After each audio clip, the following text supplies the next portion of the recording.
ข้าพเจ้าชื่อว่านางวิไลวรณ์คำมณีวงศ์เนาะอยู่บ้านหนองบัวทองใต้การตำหูกเนาะถือว่าเป็นอาชีพหลักของข้าพเจ้าหั่นแหละไปตำหูกเนาะเฮาได้ใส่ความภาคเพียรหลายที่สุดเพื่อสิให้เนื้อผ้าออกมางามสิ้นผืนหนึ่งเฮาก็ใส่เวลาอยู่2 วัน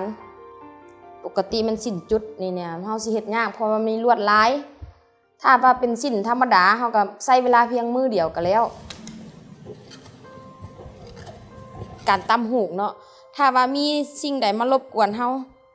าตำออกมามันก็จะบ่งามเนื้อผ้าเพราะว่าใจเฮาบ่ได้อยู่กับนี่เวลาเฮาตำหูกเฮาต้องได้ใช้สมาธิผ้าไหมลาวนี่มีความแตกต่างกันแต่ละคนเฮ็ดออกมาบ่คือกันบางคนก็มักเฮ็ดแบบง่ายๆบางคนก็มักแนวยาก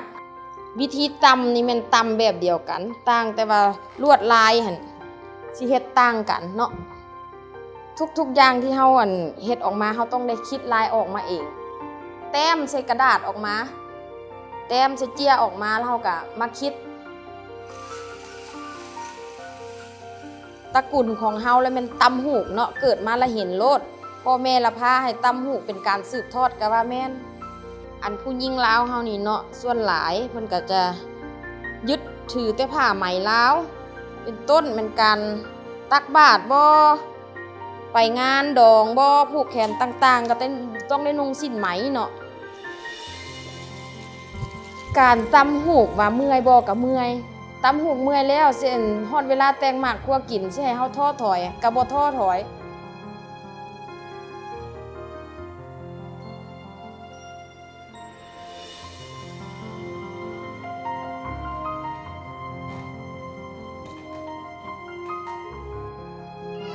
เวียกนี้เป็นเวียกที่ยากและใส่ความอดทนสูงและเมื่อยแต่ข้าพเจ้าก็มักเพราะว่าเป็นเวียกที่ข้าพเจ้าได้เฮ็ดมาตลอด